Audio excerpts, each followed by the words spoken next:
আচ্ছা, এখানে আমার একটা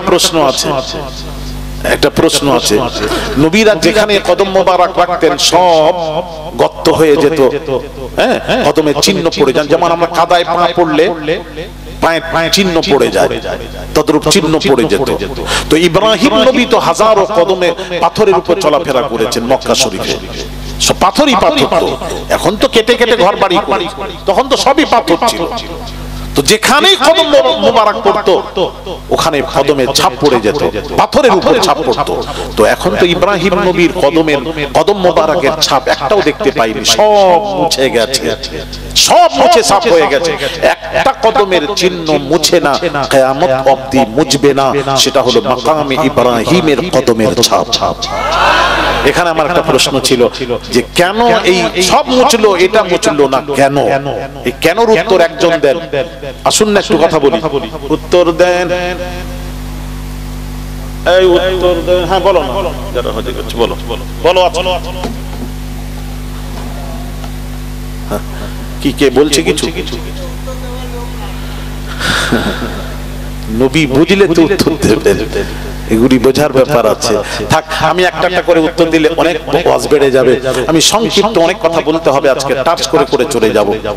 পরে আবার আসবো যখন একটা একটা করে আপনারা বলবেন, আমি উত্তর দেব, লিখে রাখবেন, আমি উত্তর দেব ইনশাআল্লাহ।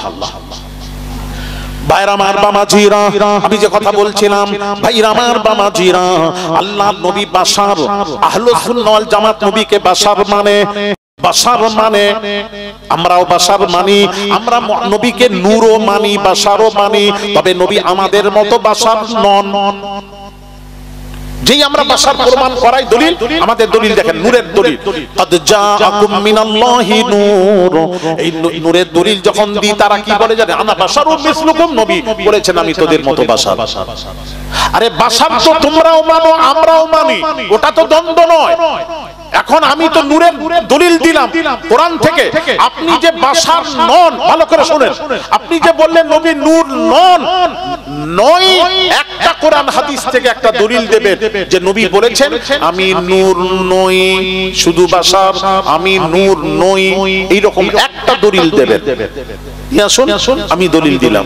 আর যেই দলিল নূরের দিই তখন বলে নবী আমাদের মতো আনা বাশারু মিসলুকুম, এই দলিলটা তারা নিয়ে আসে।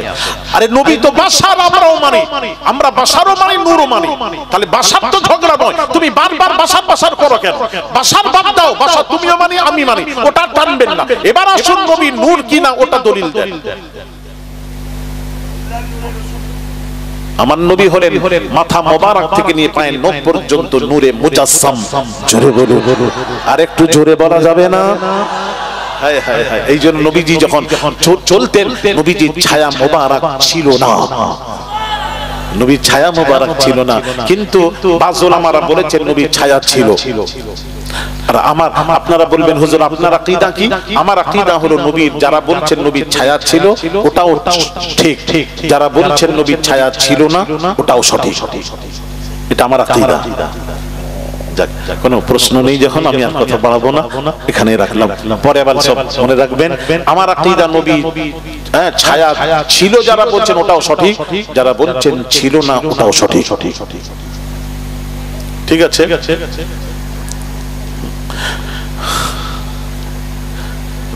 কিছু প্রশ্ন নেই তো?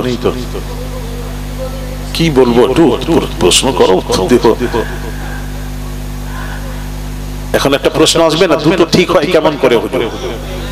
হ্যাঁ, এটা প্রশ্ন নয়, এটা প্রশ্ন। নবী দুইটা ঠিক সঠিক হয় কেমন করে? আমি বলছি, নবীজি যে ছায়া যারা বর্ণনা করেছেন, আল্লাহর কসম ব্যাখ্যাটা সঠিক ব্যাখ্যা করছি শুনুন। যারা ছায়া দেখেছে ওই ছায়াটা নবীজির নয়, নবীজির পোশাক পরতেন, পোশাক মোবারকের ছায়া জমিনে পড়েছিল, ওটাই দেখে বলেছেন। নবীর দেহ মোবারক, সম্পূর্ণ দেহ মোবারকের কোন ছায়া ছিল না, কারণ মাথা থেকে নিয়ে নবীর পা মোবারক পর্যন্ত পুরোটাই নূরে মুজাসসাম। জোরে বলেন সুবহান।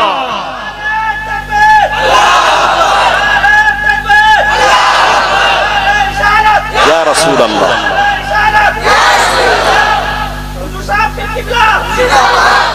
আচ্ছা বলুন, আপনারা বলুন, একজন ডাক্তার একজন বলছে ইনি হাফেজে কোরআন, আরেকজন বলছে না এ ডাক্তার, এ হাফেজে কোরআন নয়।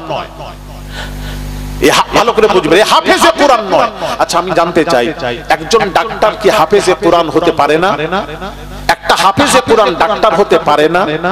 আরে কথা বলেন না, কথা বলেন না। পারে। তদ্রূপ নবী বাশার, নবী নূর, দুটোই মানতে হবে। ভাইরা আমার, বাবাজিরা, ও সোনার যুবকেরা, বাবাজিরা, আল্লাহ পাক বলছেন, আল্লাহ পাক এবার নিজের সম্পর্কে বলছেন, আল্লাহ পাক বলছেন ইন্নাল্লাহা আলা কুল্লি শাইইন শাহীদা। আল্লাহ বলছেন আমি সাক্ষ্যদাতা, সাক্ষ্যদাতা, সাক্ষ্যদাতা। আবার নবীর সম্পর্কে আল্লাহ বলছেন ওয়ায়াকুনার রাসূলু আলাইকুম শাহীদা। আমি আল্লাহ সাক্ষ্যদাতা, আমার রাসূলও হলেন সাক্ষ্যদাতা। জোরে জোরে বলুন ভাইরা আমার, বাবাজিরা, সাক্ষ্যদাতা মানে সাক্ষীর জন্য শর্ত হলো দেখা। আমার আল্লাহ যেমন সব দেখেন, আমার রাসূলও তেমন সব দেখেন। রাসূল দেখেন কি দেখেন না? আর একটু জোরে দেখেন। এখন আমরা যদি বলি রাসূল দেখেন, এখন এন্টি গ্রুপ একটা প্রশ্ন করবে আমাদেরকে। কি করবে ওটা আমি একটু বলে দিই।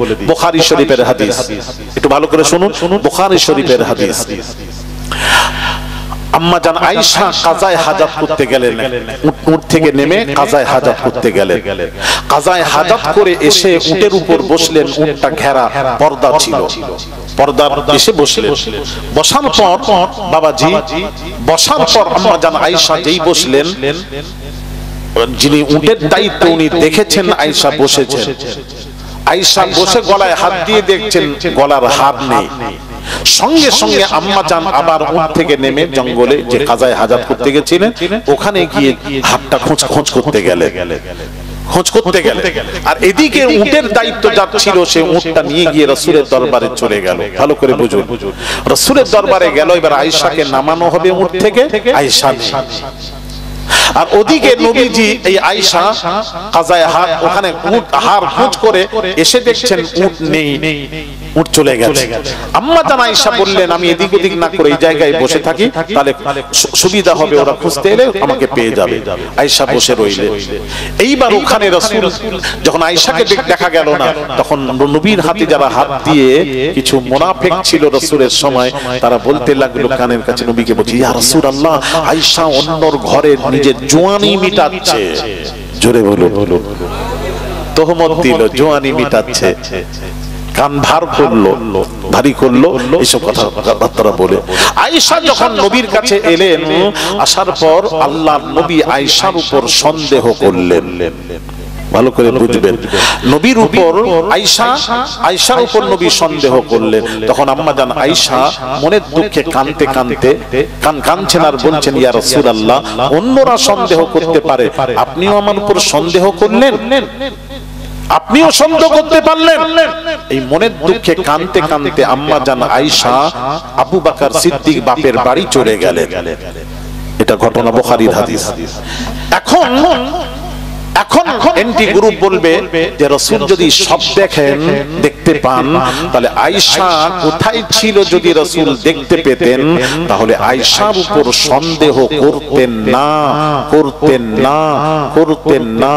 সুতরাং আল্লাহর রাসূল সব দেখতে পাননি। এই দলিল কি সুন্দর করে দেখছেন। এটা হাদিস শরীফ বুখারী। আচ্ছা, এটাকে আমি একটু যদি বলেন তাহলে আমি একটু পরিষ্কার করব। কি কথা বলবো না, একটা বললে আরেকটা চলে যায়। হ্যাঁ, এটা পরিষ্কার আজকে নয়, পরে আবার করব এর ব্যাখ্যা। না, সবাই যদি বলেন তাহলে বলবো। এটা ওদের প্রশ্ন, এই প্রশ্নের উত্তরটা শুনবেন না, শিখে রাখো বাবা। আমার ওয়াজ মনে রাখলে কোথাও মাথা নত করবে না ইনশাআল্লাহ, মাথা উঁচু করে চলে আসবে। আচ্ছা মা বোনেরা একটু শুনেন তো।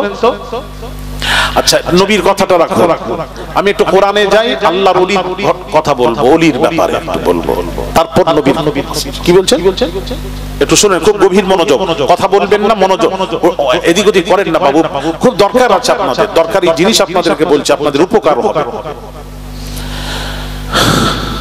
কোরআন খুলুন ভাইয়েরা আমার, বাবাজিরা, সুলেমান নবী এরকম সিংহাসনে বসে আছেন, সকলকে নিয়ে বসে আছেন। সুলাইমান নবী বলছেন, শ্রোতাদেরকে বলছেন, বলো তোমাদের মধ্যে কে এমন আছো 1000 মাইল দূরের বিলকিসের সিংহাসন রাখা আছে, 1000 মাইল দূরে রাখা আছে। তোমরা ওই বিলকিসের, ভালো করে শুনবেন, উত্তরটা শুনুন, ওই বিলকিসের সিংহাসন আমার কাছে এনে দেবে, এরকম আছো কেউ পারবে? ওই মজলিস থেকে একটা জিন দাঁড়ালো। জিন, কোরআন বলছে ক্বালা ইফরিতুম মিনাল জিন, একজন জিন দাঁড়ালো, বলল নবী সুলাইমান আমি এনে দেব। কত সময় নেবে? 1000 মাইল দূরে যাবে আর আসবে, সিংহাসন পৌঁছতে কত সময় লাগবে? যাওয়া আসা 2000 মাইল দূরে, 2000 মাইল যাওয়া আসা। আচ্ছা, কত সময় নেবে? জিন বলল, কোরআন, সব কোরআনের আয়াত দিয়ে বলছি, আনা আতিকা বিহি ক্বাবলা আন তাকুমা মিন মাকামিক। জিন বলল, এই সুলাইমান নবী আপনি যে সিংহাসনে বসে আছেন, সোজা হয়ে দাঁড়ান, দাঁড়াতে যতটুকু সময়, এতটুকু সময়ের মধ্যে 1000 মাইলে যাব, আবার 1000 মাইল এসে সিংহাসন পৌঁছে দেব, সময় নেব সিংহাসন থেকে দাঁড়াতে যতটুকু সময়। আচ্ছা, আমি যেখানে বসে আছি সিংহাসনে, এখান থেকে সোজা হয়ে দাঁড়াতে কত সময় লাগবে বাবা ছেলেরা বলো তো? না না, 1 সেকেন্ড নয়, বেশি লাগবে, 5 সেকেন্ড। আচ্ছা, উনি বলছেন 5 সেকেন্ড। আচ্ছা, সব থেকে অত কথা নাই, আমি একটু দাঁড়াবো, তোমরা গুনো, গুন্দার মুখ কত হলো? 10 সেকেন্ড। ও আবার বলছে 10 সেকেন্ড। দেখেন এইখানে মতভেদ কেমন, কত? আচ্ছা 5 সেকেন্ড, ইনি বলছেন 2 সেকেন্ড। কে কি হিসেব করলো আল্লাহই জানে, সে টাকার মতো হয়ে গেছে, একবার গুনি বেড়ে যায়, একবার গুনি কমে যায়। আচ্ছা যাক, 2 সেকেন্ড হোক 5 সেকেন্ড হোক, 2 এর উপরে হবে, যাক, এটাই সম্ভব। আচ্ছা, বলে দিয়ে জিন কি বলল? জিন বলছে ওয়া ইন্নী আলাইহি লাকাবিয়্যুন আমিন, আমার ক্ষমতা আমি পৌঁছে দেব। মাশাআল্লাহ, হুজুরের এই জলসাটি শুনে খুব ভালো লাগলো। যদি আপনাদের ভালো লেগে থাকে তাহলে আমাদের চ্যানেলটাকে লাইক, শেয়ার, কমেন্ট, সাবস্ক্রাইব করে পাশে থাকবেন।